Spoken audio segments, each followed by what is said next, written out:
Hello and welcome to India Ascends. I'm Gauri Dwivedi. This is a show that gives you a ringside view of all that matters to India in the world of global politics and global economics. But first up, the headlines this week. India celebrates its 78th Independence Day. The Prime Minister pitches in with a continued reform agenda towards a developed country goal. Prime Minister Modi also spoke about divisive forces within the country that are derailing prospects. A secular civil code and one nation, one poll identified as key political and social reforms. Big voices this week on India Ascends. The big boss of AI, Nick Bostrom, global geopolitical expert Kishore Mahbubani and former diplomat Vikas Swarup on India at 2030.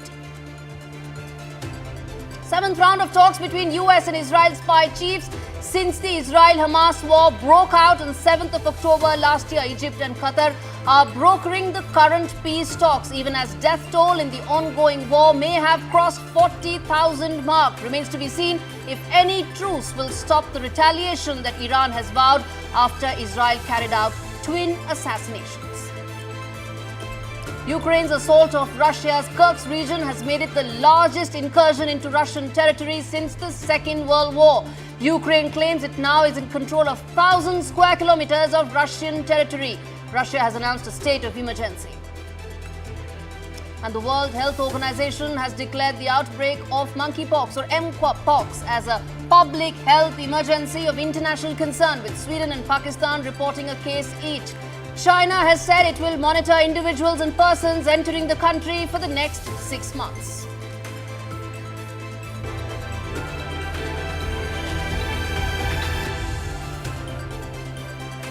Our big story this week. India celebrated its 78th Independence Day. Prime Minister Modi spoke about a continued reform agenda. So how will India chart its next course of action in the field of economics, politics and technology and other such areas, including climate, disaster relief? That is our big story. This is a special India Ascends episode where we do a bit of crystal ball gazing into India's journey to superpowerhood. Is India at 2030 and beyond going to be completely different from how it stands right now, economically, politically, and in terms of the power projection that we've been talking about? On the economic front, India is poised to be a $7 trillion economy, the third largest in the world. On the global political stage, India will be one among the two powers in Asia and play a very active role in shaping the entire Indo-Pacific region and most certainly the Indian subcontinent, which was also going to be the epicenter of a lot of power play in the next 5 years between India, China and America. And as I see India's roadmap to 2030, I envisage three clear trends that will take place. First, there will be a definitive push towards building a clear grouping geared to address the China challenge in Asia and particularly in the Indo-Pacific. As India grows, its strategic and security calculus will have to be driven towards addressing the threat China poses.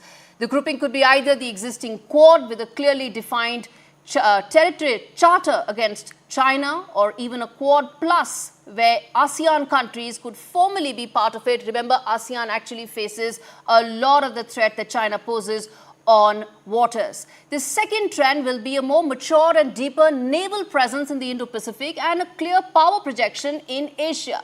India does not need to build bases far away since it's not an aggressor, unlike a China, but locations like the Andaman and Nicobar Islands, which are close to the Malacca Straits, will have to be developed and in fact must be developed to ensure that they are more than just existing research locations. And the third clear trend will be a clear shift towards technology and tech-enabled economy. India is getting on the semiconductor bus late, but that doesn't mean it cannot catch up. And the way to do that is to focus on the assembly, testing and packaging part of the value chain. This is the low end of the semiconductor value chain, where China currently dominates. One where companies can be incentivized to shift operations to India, and one where every country in the world wants to ensure that they can have that shift. Assured availability and supply of semiconductor chips is a global concern, and I feel India stands to gain significantly if it provides just the right set of SOPs in the next couple of years. To talk on all that and more, let's get in the set of top voices on the show. We've got a lineup of power-packed top voices. First up on the show.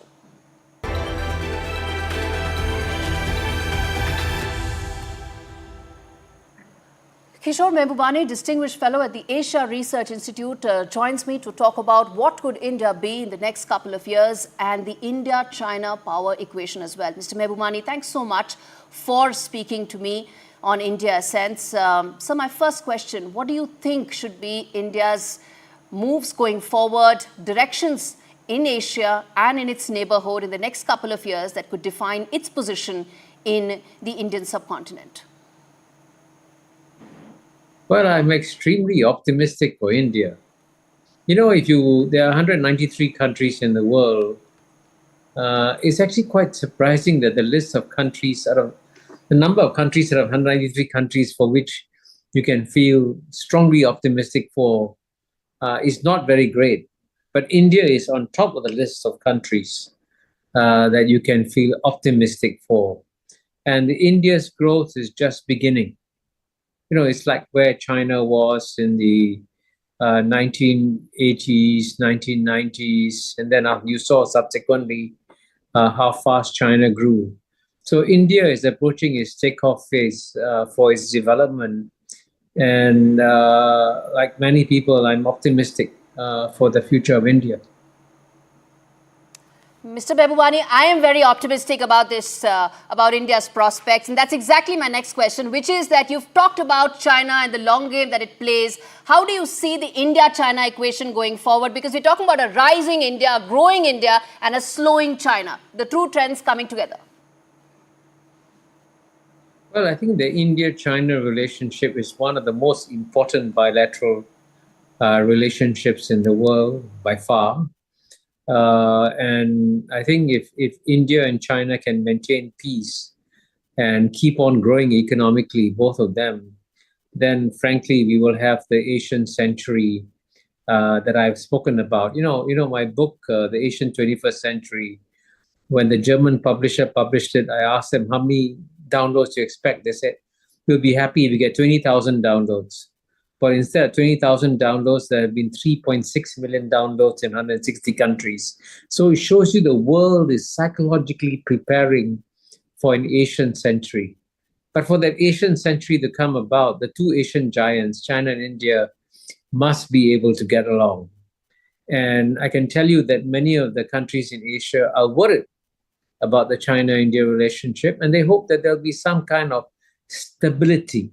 You know, that China and India will never become close friends. Okay, that's not on the table. But if China and India can maintain a workable relationship and continue to have normal trade and economic relationships, then I think, frankly, both China and India can prosper without necessarily having to become close friends. Okay, so but what about the power equation, the power dynamics in the Indian subcontinent? Nepal, Bangladesh, Sri Lanka, Myanmar, Maldives. It's the same India-China equation that's coming to play. How do you see it? Well, I would say, next to India is a region called Southeast Asia. And out of the 10 countries in Southeast Asia, 9 have an Indic base. You know, the civilization of Southeast Asia have been influenced by India dramatically.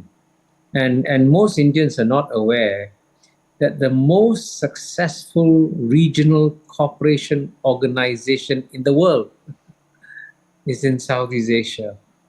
Even though Southeast Asia, with 700 million people, close to 700 million people, is the most diverse region on planet Earth. Yes, 250 million Muslims, 150 million Christians, 150 million Buddhists, Mahayana Buddhists, Hinayana Buddhists, Taoists, Confucianists, Hindus, communists.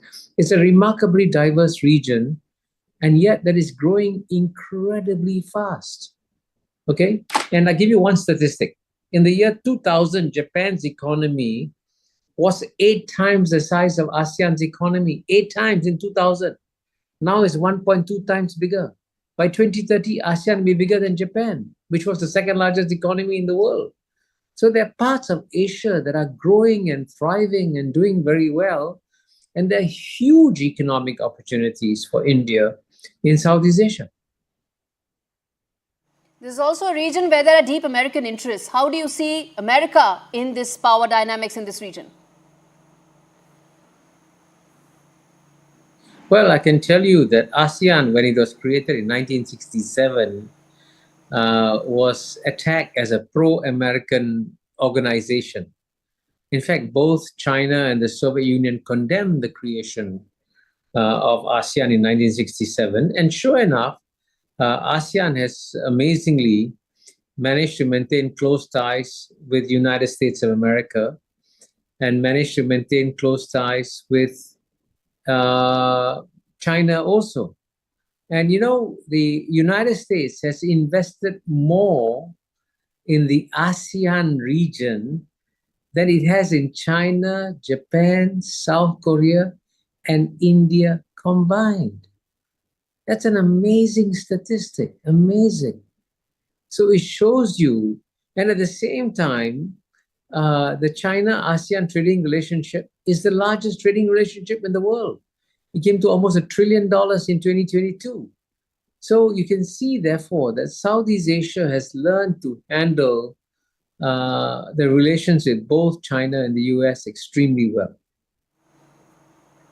All right, Kishore Mahbubani, thanks so much for speaking to NDTV on what India-China dynamics is going to look like in the next couple of years. But how does India move ahead? What will India look like and its geopolitical equations look like in the next 5 to 6 years? We've got another top voice on the show. That's Vikas Swarup, former diplomat. He's former spokesperson of the External Affairs Ministry, joining me on the show. Mr. Swarup, we speak at a time when India at 2030 conversation is gathering pace. We have celebrated the 78th Independence Day. How do you view India in the next 5 to 6 years from an economic as well as a geopolitical point of view? Yes, I think, look, right now India is in a geopolitical sweet spot. If you look at our entire neighborhood, there's a lot of instability. We are the only bedrock of stability in the neighborhood. And internationally also, India is now acknowledged as one of the poles of the multipolar order. Our HADR capabilities, humanitarian assistance and disaster relief capabilities are recognized the world over. Most importantly, earlier when India was seen as part of the problem, now India is increasingly seen as part of the solution. So I think that is the big change that has come. And come 2030, I think we would be the third largest economy in the world. And that itself will add to India's heft. It would add to India's weight in world affairs. And it would further expand, I think, India's soft power as well as India's hard power. If India is part of the solution, then tell me, sir, how is it going to now shape the future world order? No, we are shaping the world order already. I think we will shape it even more in the years to come, because on any important conversation that involves the entire world, whether it is climate change, whether it is cybersecurity, whether it is international terrorism, whether it is global health, you cannot do without India. After all, we represent 1/6 of humanity, which means our voice has to be heard. And more importantly, the decisions that we take in all these vital matters are decisions that will impact the rest of the world. So our voice is definitely already being heard and will be heard even louder in the years to come, just because of the sheer weight that we bring to international affairs in terms of our population, in terms of our economy, and most importantly, in terms of our human resources. Because, India is one of the youngest countries in the world. We will provide probably 25% of the world's labor force. Mr. Swarup, Kishore Mahbubani just joined me on the show, and the first thing he said was India-China don't need to be friends. They need to find some way of working together with each other. How do you view the India-China equation? Because that's really going to decide the next few years and decades for Asia and the world. No, security is very, very important. And unfortunately, we live in a neighborhood, which is a bit volatile, which is prone to instability. And then we live next to two nuclear powers, Pakistan and China. So from that point of view, security is paramount. It's very, very important that we secure our neighborhood, because, the whole purpose of India's foreign policy is to secure a favorable external environment for our domestic development. And that is why securing the neighborhood becomes very important. And that is why we have the neighborhood first policy. Because if your own neighborhood is not stable, then how will you move and how will you work towards stability in the wider world? So that's why I think neighborhood first is very important. And, we are forging partnerships with each of our partners, whether it is Nepal, whether it is Bhutan, whether it is Bangladesh, whether it is Maldives, whether it is Sri Lanka, whether it is Myanmar. With all of them, we have ongoing dialogue, we have ongoing cooperation mechanisms. We have contributed in a major way to their progress and development. Of course, we also have to deal with challenges, and I think China is a major challenge. But I think the beauty of diplomacy lies in managing the challenges and enlarging the areas of cooperation and shrinking the areas of disagreement. Indeed.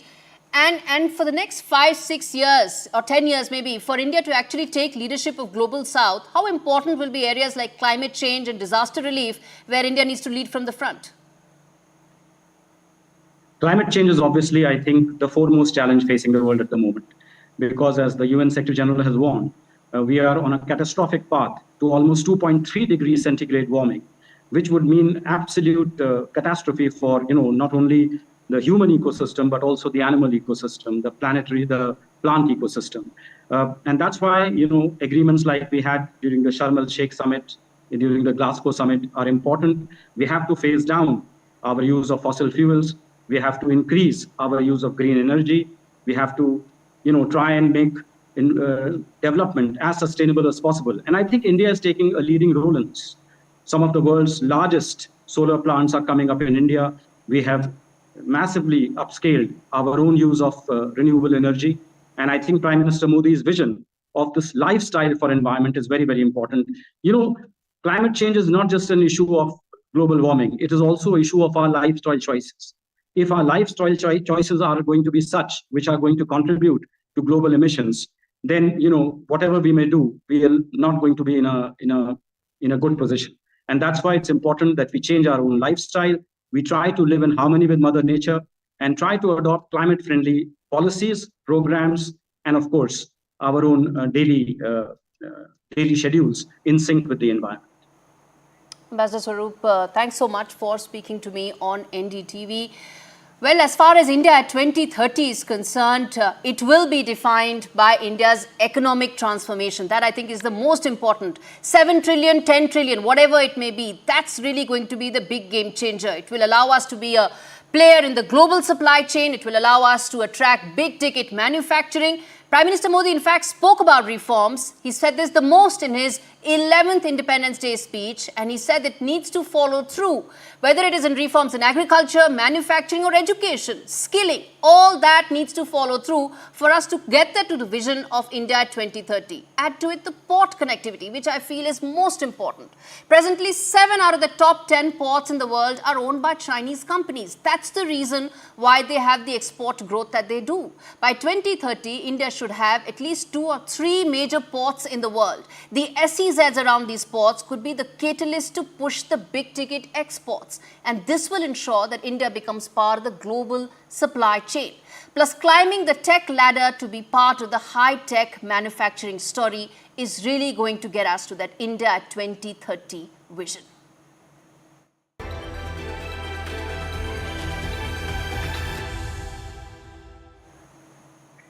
Shifting focus now to the first wide-angle story on the show.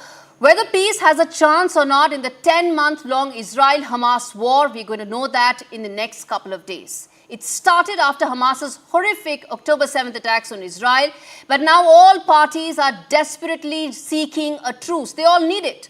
But it's anyone's guess if it can happen or not. People of Gaza most certainly need it. The report suggests that death toll has crossed 40,000. And in fact, some reports suggest that just clearing the debris is going to take them $700 million, if not more. Israel needs the truce as well, since there's no other way it can get those hostages back. Well, US needs this as well, since the continuation of the war is very bad optics for both the candidates in an election year. And without truce, hostilities in the region will not reduce. Iranian president also needs this truce because he is right now compelled to respond to what is a very embarrassing attack on Iranian soil against the Hezbollah and Hamas commanders. And he'll be deterred only when there is a peace deal. And the truce is also needed for US President Joe Biden. It will be his lasting legacy as he bows out of the Oval Office in a few months. Remember, he is not contesting again. What is it that he takes out from the Oval Office? He could probably take that truce. Remains to be seen whether it happens or not.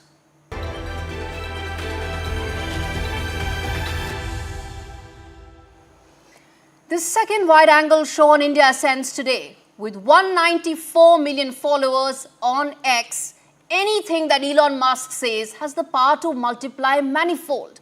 The tech billionaire knows that, and he's now at the epicenter of a raging controversy of using his position and his social media platform X to promote what many people feel is actually half-truths, even as he's championing free speech. There lies the irony. From terming UK Prime Minister as too tired to doing a 2-hour-long, very positive, favorable interview with Donald Trump, Elon Musk is now testing the limits of his platform X. Which way this tussle will go will probably decide the fate of the platform as well as the future of free speech argument as well.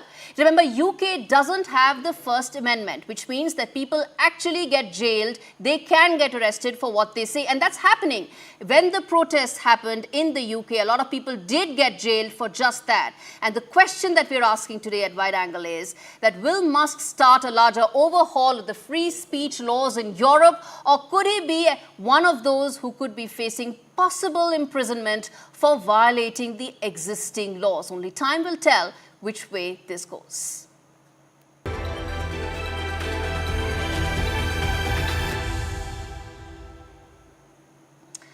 Well, this is a show where we've got another top voice. As I said, power-packed top voices on the show. And now it's Nick Bostrom, the AI guru, who's talking to me at a time when the world is witnessing conflicts from Russia, Ukraine, and the Israel-Iran one to the turmoil and flux that's happening in Bangladesh. It's the role of technology in stoking some of these fault lines that's really coming to fore. Nick Bostrom talks about that and a lot more. Thanks so much, Professor Bostrom, for speaking to me and speaking to NDTV. The first question, sir, I want to ask you is that what really does India's role is as far as the overall automation process is concerned? How do you see that unfolding, whether from a business point of view, from a social point of view, and the impact this could have for a country like India? Well, I think maybe the next pin to fall there might be these kind of customer service call centers, where the technology, I think, already is good enough to automate a lot of those jobs. Then I think there will be a new generation of AI, maybe around next year or so, where we start to introduce more agentic capabilities. So far, the sort of leading edge large language models are basically question answering systems. And I think what we will start to have are simple agents that can execute a sequence of tasks in pursuit of some user specified goal. Maybe you can ask it to do some simple, like make a travel booking or something initially, and then it will kind of expand out from there. It will also be interesting to see whether robotics will start to advance. So far, I feel robotics has been lagging a little bit. Like the most impressive AI systems so far have been purely text-based or solving various games. But if robotics really starts to work to the point where you can sort of do a demonstration of a task, like how you fold your laundry, and then you have this kind of Optimus bot or some other bots that can learn to do that, then that would open up a much larger scope for automation of various manual tasks as well. It will be a fast-moving field over the coming decades, I'm pretty sure. Professor Bostrom, AI also scares a lot of governments. Are there enough guardrails in place? Is enough being done about it? There might be enough for the current generation of AI systems, but AI, as I said, is a rapidly moving target. And the guardrails and regulations will need to be able to adapt very quickly as the technical capabilities of AI systems advance. We can just look back a few years ago and see how big the difference is between what the current generation of language models can do compared to what was possible 5 years ago. And then if you extrapolate a few years into the future, we might see an equally large or even greater leap in capability.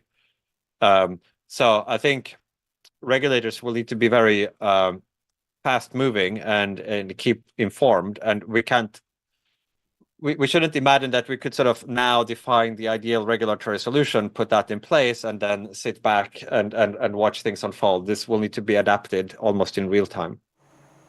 Professor Bostrom, this is India Ascends, and I have to ask you, how do you view India's role in shaping AI and technology tools of tomorrow?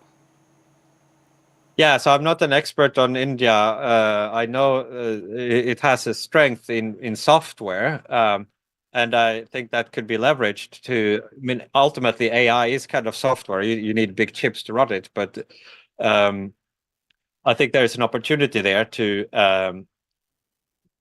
get in on this AI transition early, and then that could unlock huge opportunities for the future. And I think AI will be a central factor that determines the shape of things to come. Professor Bostrom, many thanks for speaking to NDTV. And with that, we've come to the end of India Ascends. But I leave you with this video this week, which is of the 4 air chiefs of India, Spain, France and Germany who flew in a formation as part of the multinational exercise Tarang Shakti that was held in Sulur in Tamil Nadu. Take a look.